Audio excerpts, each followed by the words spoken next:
జయంతి సందర్భంగా 76వ రోజు జరుపుకుంటాము. మళ్ళీ ఆయనకు గట్టి అవసరం ఉండాలా.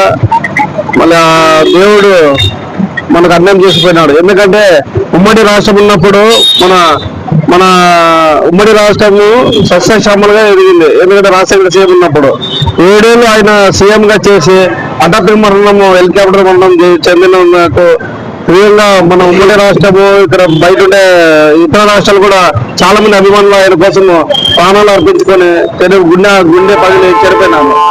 అదందరూ చూసిన విషయమే. కానీ ఈ రోజు పథకాలు కానీ ఏమైనా చేయాలా, పేదోడు బాగుండాలా, పేదోడు హాస్పిటల్ ఫ్రీ ట్రీట్మెంట్ జరగాల, రైతుకి మంచి సరసమైన ధర ఇవ్వాలంటే గతంలో రాజశేఖర రెడ్డి చేసినాడు. ఎందుకంటే రుణమాఫీ చేసినాడు, ఇంద్రమిల్లు ఇచ్చినాడు, తర్వాత పేదోనికి ఆరోగ్యశ్రీలో ఉచిత వైద్యం అందించినాడు. అంటే ఈ రాజశేఖర చేసిన పథకాలు ఏ సీఎం చేయని అంత చేసినాడు. ఈ రోజు ఆయన చనిపోయి 13 ఏళ్ళు అవుతుంది దగ్గర. ఆయన చనిపోయిన తర్వాత ఇంతవరకు ఆయన గుర్తుంచుకొని ప్రతి ప్రజలు ఆయన స్మరించాలంటే చాలా సంతోషమైన విషయము. ఎందుకంటే ఆయన మర్చిపోలేని నాయకుడిగా ఎదుగుతున్నాడు. ఇట్లా కోర్టుల్లో ఎన్నో కోట్ల విషయంలో ఎవరైతే వాళ్ళు పుడతారు. అట్లా రాజశేఖర గారు మన ఆంధ్రప్రదేశ్ లోనే పుట్టి పులివెందులో పుట్టినాడు, మనకు ఎంతో చేసినాడు. మళ్ళీ అదే చేయాలంటే గతంలోన సెంట్రల్ లో కాంగ్రెస్, స్టేట్ లో కాంగ్రెస్ ఉంటే అభివృద్ధి బాగా జరిగింది. అభివృద్ధి ఎక్కడ చూసినా పథకాలు, పరిశ్రమలు ఏమంటే వచ్చింది, ప్రజలు సుఖశాంతాలతో ఉన్నారు.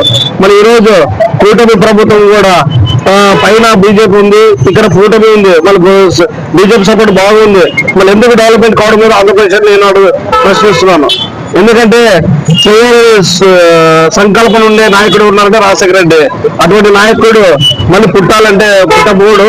అటువంటి పుడితేనే మళ్ళీ మన ఆంధ్రప్రదేశ్ బాగుపడుతుందని ఆశిస్తున్నాను నేను.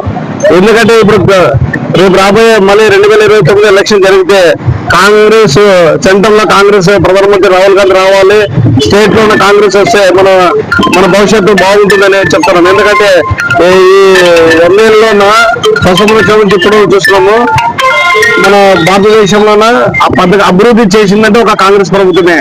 మళ్ళీ అటువంటి ప్రభుత్వం ఆశించాల ప్రజలు. ఎందుకంటే ఎవరో చెప్పింది ఏ రోజు ఒక రోజు అన్నదమ్ములైన వాళ్ళు విడిపోవాల్సిందే. అది ఆ రోజు విడిపోయినారు. రాజశేఖర